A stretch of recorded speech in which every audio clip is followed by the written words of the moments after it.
Cameron is bringing the chaos to the Big Brother 25 house, and me, I'm just hanging on for the ride. Welcome to Oh Brother, I'm Anna Rumer with PopCulture, and I'm watching the live feeds. I'm keeping up with the episodes. I'm letting you know everything that goes down with these house guests, because man, there's a lot going down with these house guests this week. Cameron's out for revenge as head of household after being blindsided by bestie Red's eviction, and oh my gosh, this house gets turned upside down. Let's get into the week from the beginning. We pick up immediately after Cam wins HOH, much to everyone's horror, and he is not happy Red was evicted behind his back. I'm coming out guns blazing. And you know who's also ticked? Bowie Jane. Welcome to the game, girl. She confronts Felicia, Izzy, and Cirie for leaving her out of the vote against Red. Cirie tells her it's nothing personal, and that everyone in the house has info they're not sharing with one another from time to time, while Felicia goes this route. Stop it. Stop all the crying. Get your big girl pants on and play the game. Despite those comforting words and assurance that Bowie Jane can become a big part of the game this week by leveraging her position as the only person Cam trusts, our favorite Down Under DJ isn't buying it. Come on, I'm not falling for the. And speaking of not buying it, Cam's not buying it when Cirie tells him they had to evict Red because he was spilling all this info about his former Chillers ally, and they were afraid he was gonna target Cameron next. Oh my god, I'm so sorry you guys had to go through that. Knowing that you went through that and had to keep it from me must have been really tough. This episode is so intense so far, I'm on the edge of my seat. And the 𝐒𝐿verse is making sure our house guests are too, announcing that this week, every time they go to the bathroom, they have to use a megaphone to announce it. And then the stink-o-meter will announce their stink rating to the house when they're done. Lucky number! I mean, unlucky for the next person to go in. And if that stink rating reaches a 10, the whole house has to wear gas masks until that stench is gone. Oh my god, I love this twist so much. Does this make me immature? Okay, back to the game. Cam and Bowie catch up and admit that Legend 25 is dead, if it ever was alive. Cam's been telling everyone in the house he's putting up Blue and Jag again, but he hints to Bowie that he's got something else in the works. Something he's not telling anyone, not even her. I'm afraid to give you any of my thoughts because I would much rather you plead the fifth. Some of our house guests are a little less locked up. Like Felicia, who proposes a final two with Jared, telling him she'd rather go to the end with him over Cirie. Well, that's awkward being that Jared is Cirie's son and those two have the actual final two. Jared breaks the news to Cirie and she shockingly admits she's willing to start taking a little distance from Felicia. This is not Felicia's first rodeo at being a hot mess. Oh, you know, like when Felicia asked Red if he was gonna take a cupcake home with him prior to his eviction. Then she realized her mistake and just motored out of there. Oops. Cirie tells Matt Felicia is starting to lose it. And Matt, who's mad Felicia kicked him out of the room to talk with Bowie Jane earlier, is totally on board to move her down the ally tier. This is too much of a mess for me. Felicia's night opera also probably didn't help.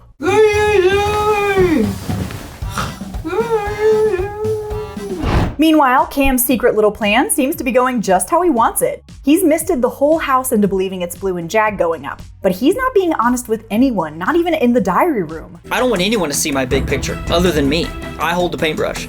Jag knows something's up. He made a deal with Cam where Cam will get absolute safety from him next week, but he's got no more of an idea what's going on than anyone else. Everyone's about to wake the hell up though at the nomination ceremony, and the pies the 𝐒𝐿verse gave Cameron to indicate safe house guests will help with that too. He is making a meal of this, no pun intended, pieing the house guests one by one before his real nominees are revealed to be Izzy and Felicia. The house is shocked. Shame on you for thinking you got me, bruh, son. Before the episode ends, Cam pledges to take down Izzy, Felicia, and Cirie. And even if you don't like Cam, you've got to admit this is breathing whole new life into this game. You don't start at the president. You chip away until there's nothing left, and they got nowhere to go.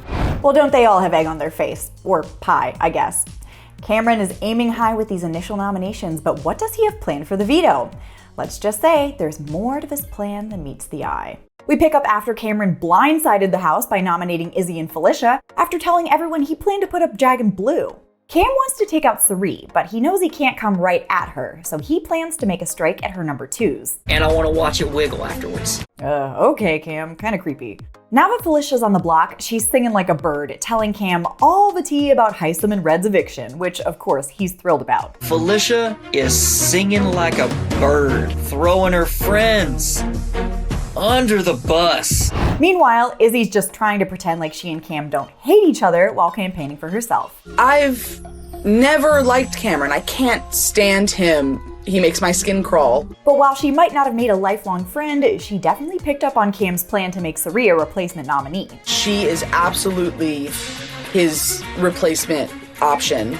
Jared's picking up on that too, and he's got the bonus of having Cam actually trust him because he thinks Jared only nominated him as a pawn last week. Totally wasn't the original target. This week is only starting. Even Gondle Dongle Jared can decipher that code. It means Cirie's going up if the veto is used. Luckily for her, Cirie truly has a lot of this house in the palm of her hand. 𝐒𝐿 tells Cirie that if she wins the veto, she won't take herself down to protect Cirie, which is wild. I mean, they do have this really sweet bond. I love watching it play out, but come on, 𝐒𝐿, you gotta play for yourself. And Jag and Matt, who have formed this new Minutemen Final 2, also don't want to use the veto. Meanwhile, America's just thrilled that someone else appears to be on board to take out Cirie and her minions. She's been preaching it for weeks. They have been running the house. How is, everyone so blind to this? But I guess Cam saw the light. So with that dynamic playing out in the household, we've got the veto. In addition to Cam, Felicia, and 𝐒𝐿, Matt, Jared, and Jag are playing in this Buddy Games inspired comp hosted by Josh Jamal himself. And don't worry, this is one of those comps where everyone wins something, whether it be the veto, a prize, or whatever this is. At the end of the comp, it's Jared that walks away with the veto again. While Felicia and Cirie become kayak companions for 48 hours, love that, 𝐒𝐿 gets punished with the Piggy Pal prize. And yeah, she's bringing Cam on board with her for this digging expedition. Also, Matt chose not to take $5,000 so that he could take the Demolamaniac prize because he thought he would actually get to hang out with Josh Jamal, but it's actually just a cardboard cutout. I can't. Matt really chose that over $5,000. With all this chaos going on in the house, Jared and Cameron are talking about how to use the veto. And while these two are pretending to be working together, they obviously want opposite things. Because the plan is I put Cirie next to 𝐒𝐿. It was very much like an old Western stalemate, this conversation. But now both of these two have a much better idea about each other's true intentions. It's pretty clear to me that Jared doesn't want Cirie going up. At the veto meeting, Jared declines to use the veto to save his mom from going on the block, and now it's Felicia versus 𝐒𝐿 campaigning for the votes to stay. And while Cam is frustrated he didn't get to execute his full plan of putting up 𝐒𝐿 and Cirie, he's okay with at least having Cirie's closest allies up there together. With 2 of the 3 players running this house sitting on the block, you know things are about to get messy heading into the live eviction. And they do. We pick up after Jared declined to use the veto to save Felicia and 𝐒𝐿 in order to protect his mom Cirie from being put up as the replacement by Cameron, which was his ultimate goal. Felicia's feeling good. She's expecting to be saved by Jared, Cirie, Blue, Mimi, and Matt. But what she doesn't know is Cirie is actually hoping she goes home instead of 𝐒𝐿. Sorry, Felicia. Cory's initially on board to keep 𝐒𝐿 too. He's been close with her, Cirie, and Jared since the beginning. But America is calling for Cory to wake up and realize it's 𝐒𝐿 who's the bigger threat. And this is a pivotal moment to get her out of the game. She's on the block. Why are we all so scared to take this shot? And she's not stopping there. She goes to Cameron and basically beats him over the head with a truth hammer as to what's really going on in the house. Like his bestie Jared was trying to get him out the week before, and he's secretly super tight with Cirie. Now it makes sense.